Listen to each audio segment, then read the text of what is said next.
It's not the deal you don't get that kills you. It's the deal you got that you shouldn't have that hurts you. So you got to be careful to make sure you're getting the right property. Welcome to Multifamily Insights. I'm your host, John Kasman, and I want to thank you for joining us for another great episode.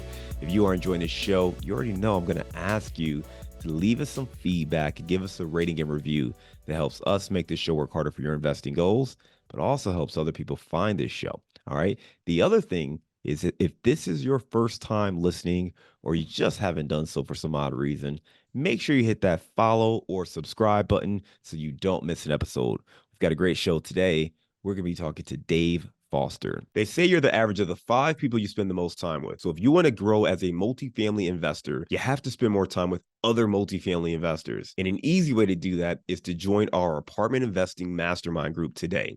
Just go to KasmanCapital.com and click on the mastermind button. Now, as a part of this group, you'll get access to expert trainings, group coaching calls, industry news and updates, as well as all of our webinars and workshops, including our 3-hour workshop on raising capital. Again, if you want to be around other multifamily investors that can help you scale your portfolio today and grow your network, make sure you're a part of the Apartment Investing Mastermind. Just go to KasmanCapital.com and click on the Mastermind button today. Now, Dave Foster is a qualified intermediary investment professional. Now, he understands that real estate is really an investment in your future. So as a multi-industry visionary, he has over 20 years of experience working in all phases of real estate investing, from commercial to residential. He brings his clients a fresh perspective and clear vision for strategic development. Let's welcome to the show, Dave Foster.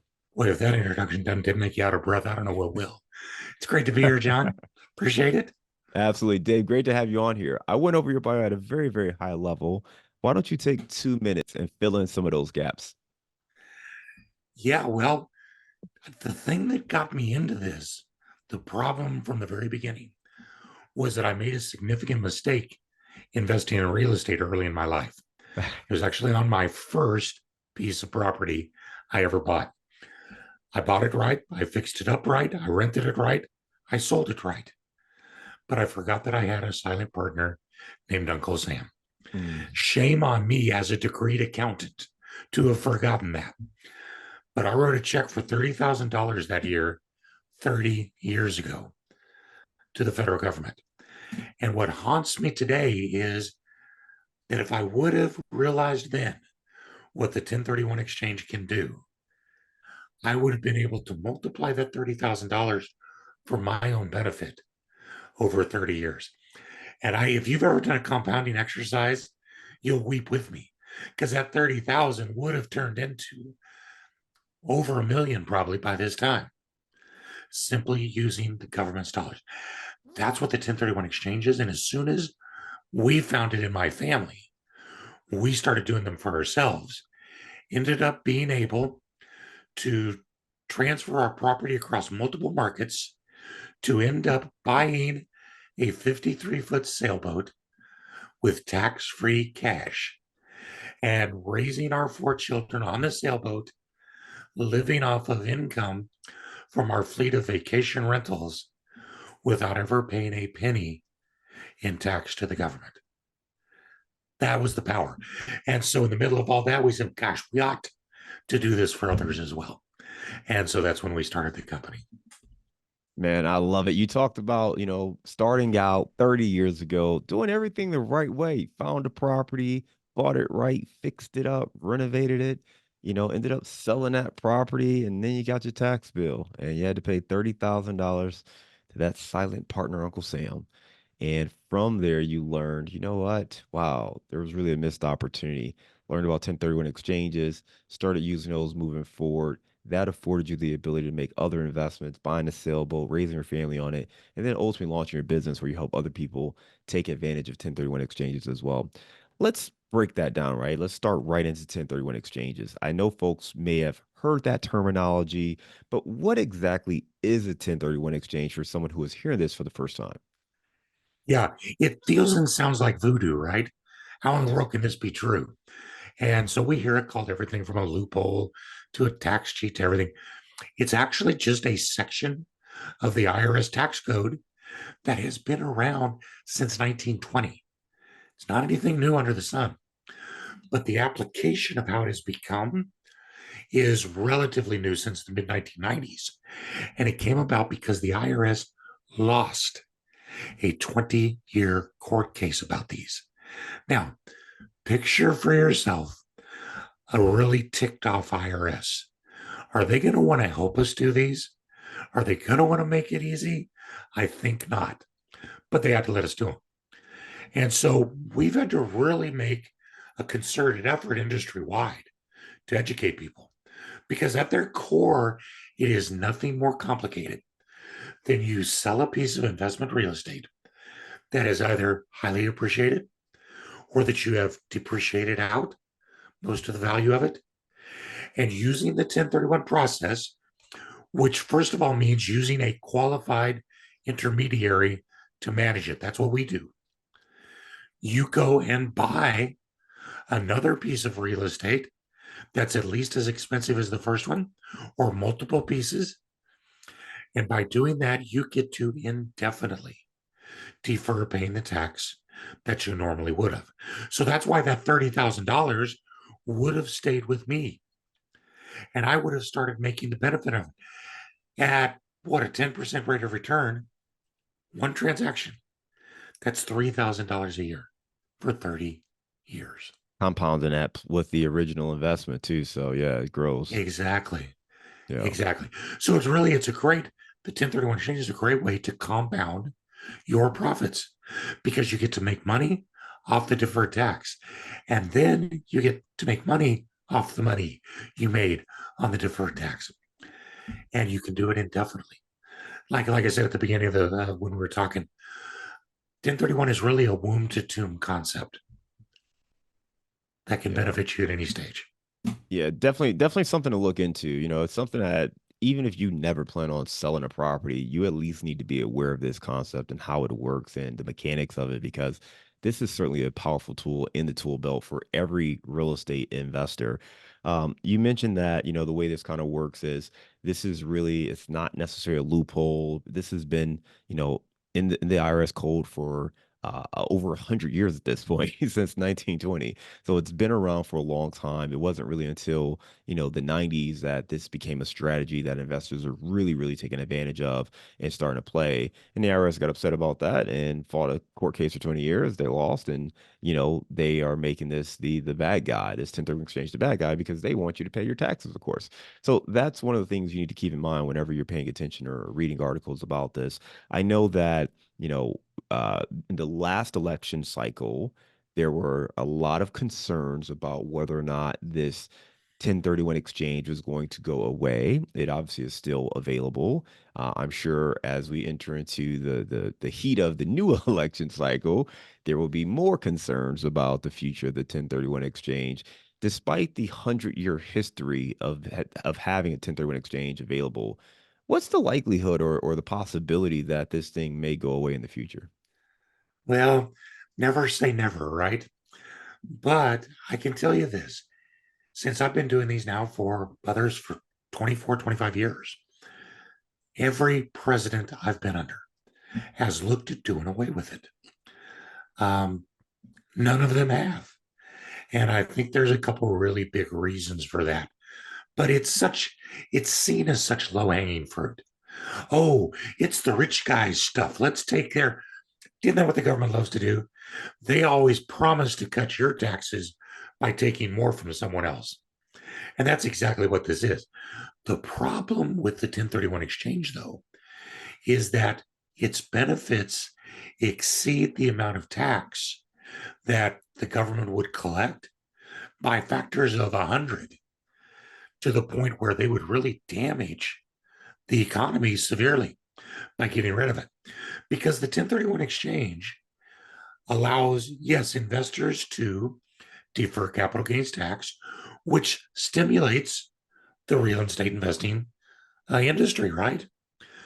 But even more than that, we have to understand that capital gains tax is at a lower rate than ordinary income tax. And for what they would collect, there's been a lot of studies on this. For what they would collect by taking everybody's capital gains and getting rid of 1031, For every one of those, they would lose two realtor commissions, two title commissions, two title insurance commissions, two attorney reviews, two inspectors, two appraisers, two two handyman getting the properties ready, all of those things. And when you calculate all that out, compared against what the average capital gain is, they would actually end up losing several $billions because those transactions would not be happening. And even more than that, the average 1031 exchange is not something that rich people are doing. The average 1031 exchange is a little bit less than a $400,000 sale. Hmm. That does not sound like the Hiltons and the Rockefellers, does it? That sounds like you and I, mainstream America.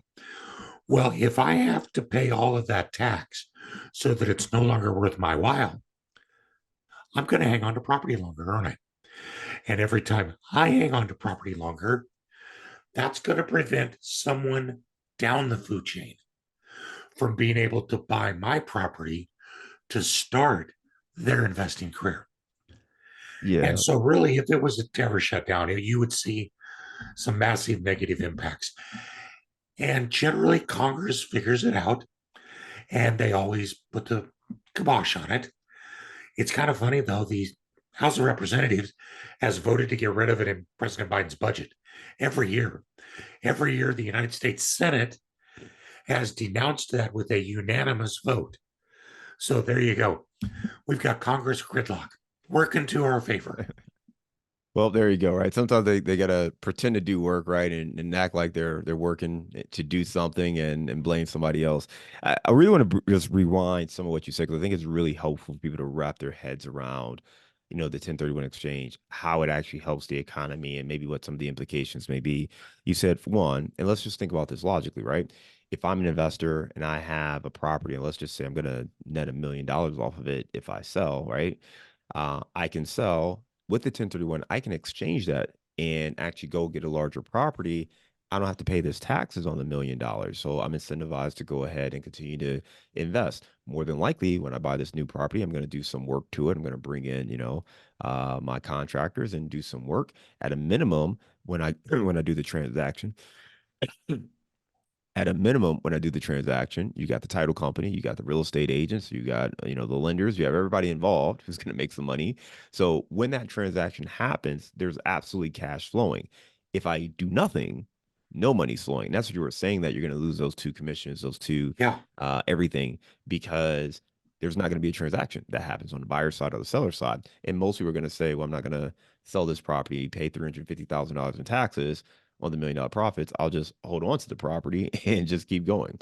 So that's what you're really getting at, is why the 1031 exchange actually encourages people to continue to do transactions. I think the other thing, when we think about where we're at right now, we know that we have an inventory shortage. So if there's a big inventory shortage, incentivizing people to hold on to their properties is probably not the right idea. So I think, at least to your point, for the near term future, it looks like we should be able to use this 1031 exchange. Hey, real quick, you I, said the average sale for 1031 exchange is around 400,000. Was that like the sales price of the transaction, or is that the profits that someone's looking to roll over? oh no, that's the sales price. Okay, so to your This point, is then, not yeah, something that's that just rich people are doing. yeah. Yeah. It's interesting that you just used the word incentivize. I really like that word. A mentor of mine a while back challenged me to look at the tax code that way, not as a way that the government seeks to get your money, although they definitely do that. It's the tax code is really just one big behavior incentivizer. They're telling you what they want you to do. And if you do it, you're rewarded with lesser taxes. And interestingly enough, the whole background behind 1031 in 1920 was because our nation was really hungry and they were trying so hard to grow out of the homestead era and into the era of agribusiness. In the homestead era, all kinds of Americans got 160 acres and they made their little farms on it. Well, the problem was that by 1920, these farmers were stuck because if they sold their farm to go buy something bigger and grow our nation's agribusiness industry, By the time they paid the tax on the profit, they didn't have enough money to buy the new farm. So they stayed small. Our nation couldn't grow that way. And as importantly, all of those young folks wanting to become farmers couldn't buy their starter farm. So we were really in danger of everything just stymied. And that's why 1031 is put into place. So it's the same thing now. If you do the 1031 exchanges, you are rewarded by getting to defer the tax, but you're also stimulating the economy, generating more tax dollars, just not yours, into the economy. And even more importantly, you're making every dollar that's out there work harder and do twice as much work rather than printing more dollars, which creates inflation. So it's actually a great inflation edge as well. Man, I love it. I appreciate that breakdown, right, with the farmers, because that gives us a really great illustration and it helps us understand like why this exists in the first place. There are a couple things I want to go to. One, we've talked about, how this process works with the 1031 exchange a little bit. And you mentioned that you need a qualified intermediary to make that happen. Can you explain what a qualified intermediary is and why do we need one to execute a 1031 exchange? Yeah, well, the answer is you need one because the IRS is ticked off, right? And actually, there's a lot of truth in that. They are so concerned that if the investor keeps the money, that they'll do something nefarious with it. I mean, like feed their family or go buy something besides a piece of real estate or miss one of the time deadlines, something like that. So, as part of the revamp in 96, they required that there be this person called the qualified intermediary who's has to be an unrelated third party. We can't have any other relationship with the client. And our job is to document the exchange at the closing of the sale. So, important note in big red letters, we have to be involved prior to the closing of the sale of your old property. We have to document on that closing statement. We have to hold the money separate from you in between the sale and the purchase. And then we have to be involved again at the closing of the purchase. So it's a pretty intricate, complicated, and definitely from a fiduciary point of view, incredibly important that the qualified intermediary be upstanding and know what they're doing. But the IRS, in their infinite wisdom, decreed that the only thing that qualifies you to be a qualified intermediary is if you are not disqualified. I swear to gosh, that's in the statute.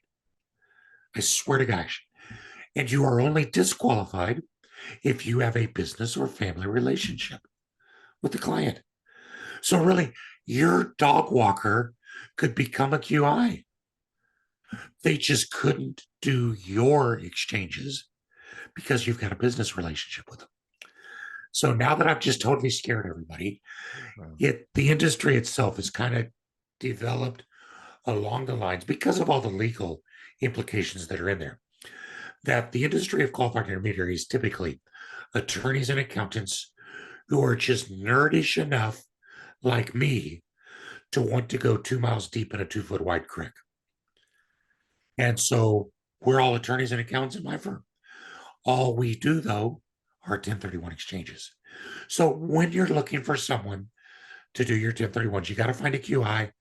Just ask a few extra questions to make sure that they're not somebody else's dog walker.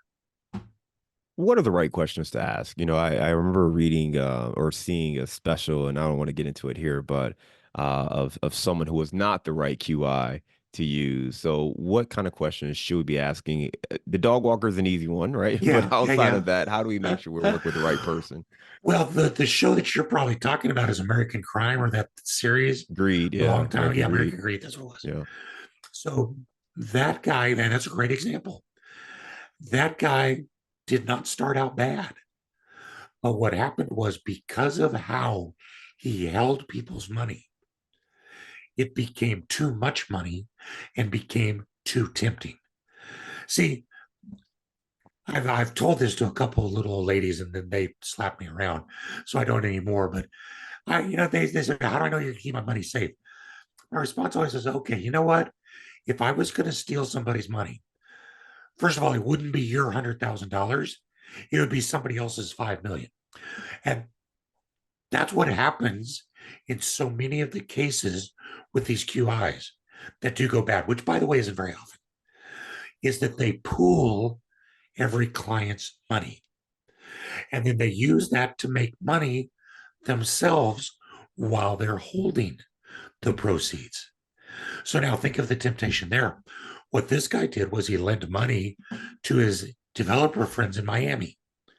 He wasn't intending to lose it, but they did. And then the piper came to call. So the question you want to ask is, how do you hold my funds?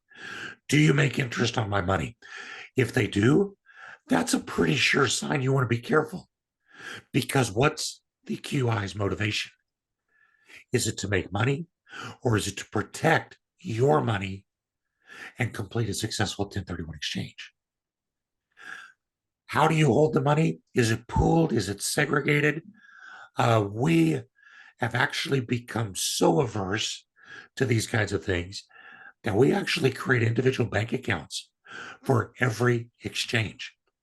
And they're actually in the name of the client. So money cannot move without the client's signature. So that totally protects it right there, eliminates all of that risk. Those are the kind of things from the fiduciary side. I would want to find out how long they've been in business. Do they really know enough about the statute to be more than an order taker who fills out some forms? Or can they guide you strategically? And then always talk to former clients. Nobody hides from Google reviews, right?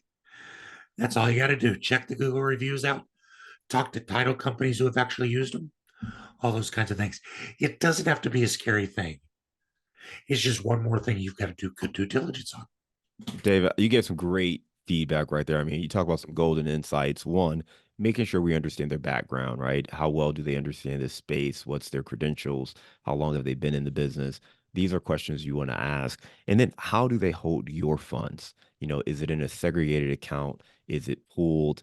Ideally, you want to see that your funds are sent somewhere separate. I love what you guys do because you have it in a bank account where that person can see it. It can't even move without them authorizing it. So that's a way to make sure that nothing's being pulled, the funds aren't being used to be loaned out, and you can make sure your money is there when you need it. So really appreciate that insight and that feedback, and I think it's really really helpful. We've had different conversations with folks in the 1031 space, but I think this is really helpful to dig into a little bit more, into the weeds, just enough to understand what are the right questions to ask to make sure whoever you partner with is the right qualified intermediary for you.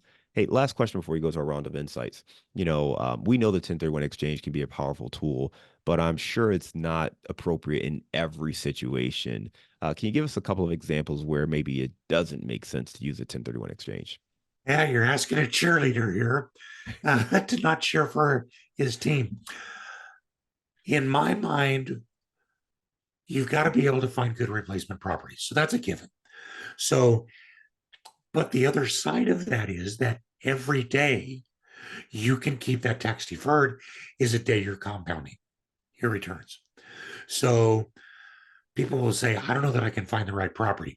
My response always is, unless you're absolutely sure, start the 1031 exchange, because there's no penalty for starting it and not completing it. And if you take that extra amount of time and then you cannot find a property that's going to work for you, then let your exchange die. You'll pay tax on the profit.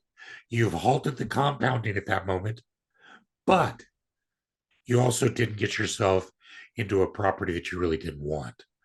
And my grandpappy always used to say, hey, David, it's not the deal you don't get that kills you.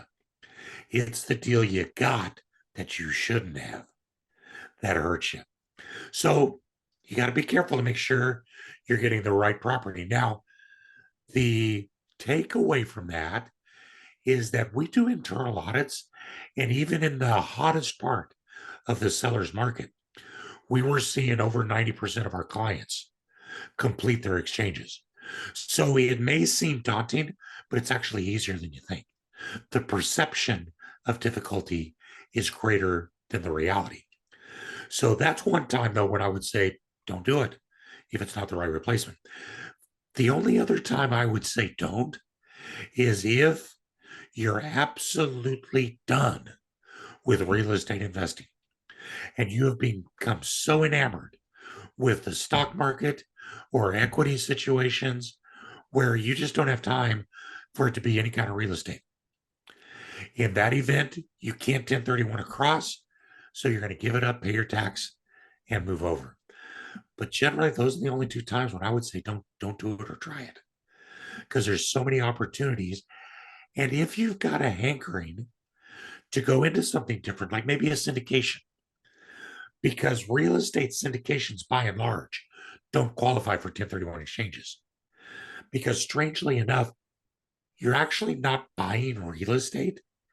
You're buying a membership interest in an entity that owns real estate. So you can't sell your property and 1031 into a syndication. But that's okay, because there's several other things that you can't do. Now, some syndications, and I think you probably know a few of these yourself, will allow you to buy into their syndication as a tenant in common. So you end up owning part of the property. The syndication owns part of the property. It's a little complicated. They generally have pretty high minimums to do something like that. But that's one answer. Another answer that keeps in my mind the compounding effect of the 1031 working for you would be to go ahead and do the 1031 exchange. Get out of the property you want to get rid of. Maybe go buy 2 replacement properties. Buy one of them for cash. Go buy the other one heavily mortgaged. That completes your 1031. You've still got your compounding. You got your real estate side going. But if you really want to go into a syndication or the stock market, you've got a property over there that's free and clear. That's just waiting for you to then do a cash out refinance.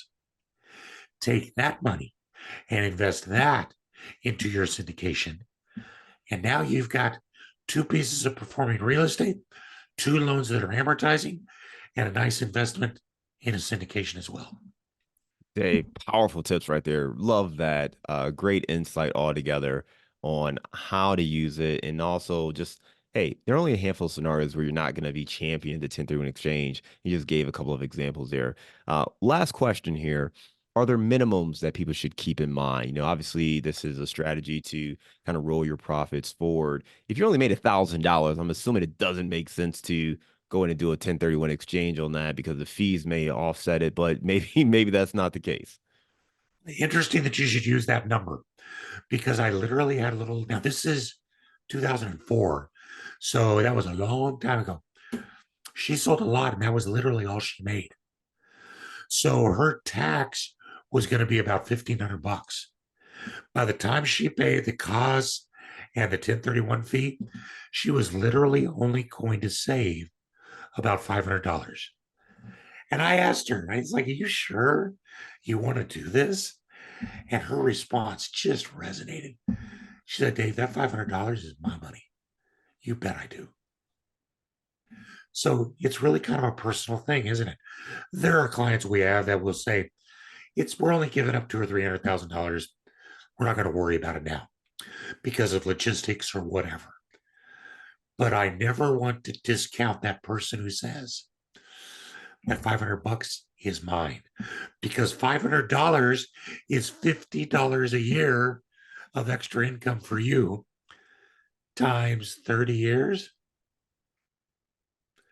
Not insubstantial, is it? I love it, man. I love it. Dave, great stuff there. Hey, if you want to learn more about Dave and his company, you should check him out. All right, go to his website, the1031investor.com. They also have a very active YouTube channel, youtube.com/the1031investor. Right now, we're going to go to our round of insights. Dave, give me a failure or an apparent failure that set you up for later success. Gave you my classic one. I sold the first property without a 1031 exchange. I mean, that just sums it all up right there. Still haunts me to this day. Give me a digital or mobile resource you recommend for your business. Digital or mobile. Our CRM, which is Salt 360, if anybody wants to check it out, actually has its own app, which is beautiful. So I literally can control the company from my iPhone as long as my eyes hold up. Love it. Give me the book you've recommended or gifted the most in the last year. Okay, that's funny because you've got it coming to you, the actual one, which is my book, Lifetime Tax-Free Wealth, the 1031, the Real Estate Investor's Guide to the 1031 Exchange. Yeah, we've seen a lot of people get a lot of good use out of it. The thing that's really cool that's in there, John, that you'll see, is that I didn't just make it about the rules and the how-tos. We packed it full of case studies of actual people who have used the 1031 Exchange throughout their life and throughout multiple markets until they finally die and the tax disappears for their heirs. So that's pretty powerful to be able to see how to use it at any time of your life, in any market, and then how to give it to your heirs tax-free. What's a daily habit that helps you stay focused on your goals? I start every morning, I make the first moments of my morning time with God. I just let him speak. I look at a tree, I sit outside with a cup of coffee, and I just realize how blessed I am. And then I end every night my last thoughts of my Creator, who blessed me with one more day on earth. Give me your number one insight for managing your 1031 exchange. You never go wrong by giving folks too much for their money. We are a nation that is consumed with streamlining processes to maximize profit. Ever gone into a chain restaurant and bought a steak lately? To maximize their profit, what have we done to the cuts of beef? We make them fattier, tougher. When you see cereal boxes on the shelf in a grocery store, it might be the same size box, but check the amount of cereal that's in it. We are obsessed with making more money by giving people less. What I've found is I get happy clients who love us and use us, repeat it for life, because I always try to give them more than they give me. I love it. You are out there in Florida. Give me your favorite place to grab a bite to eat. There's a little place in saying, I can't do that. Because you know what happens? It's the TikTok curse. As soon as I do it, all right, there's a Venezuelan place down in South St. Pete. Not the nicest of neighborhoods, but it's called One Chick and One Bro. And it's awesome. It looks like a dive. All the best ones do. All right, man. Sounds great. Listen, we'll make sure it doesn't blow up too much, but yeah, it'll still be your special place. Dave, you gave some great information today. I loved hearing your story, how that first property, you made a nice $30,000 profit, but Uncle Sam took that money and you've always thought about how you could have optimized that. That launched you down into 1031 exchanges for yourself, ultimately helping other people with the 1031 investor. And now you help many, many investors save their money and roll into new opportunities with these 1031 exchanges. You talked to us about what 1031 exchanges are, why they exist today, and really the different situations where you can maximize it for yourself. One thing you said that I love is that, you should always start the process for a 1031 exchange, even if you can't find that replacement property, because it's going to be the same outcome. You just, tie it up for a little bit, you tie up your profits there for a little bit, but at least you have a chance to go out there and see what's in the marketplace. So really great insight right there. Again, some great information in general, but if folks do want to learn more, they can go to your website, the1031investor.com, and then your YouTube channel, youtube.com/the1031investor. We will make sure we link to both of those in our show notes. Dave, thanks for being a great guest and coming on Multifamily Insights. We look forward to staying in touch with you, and I hope you have a great day. Had a great time. Thank you.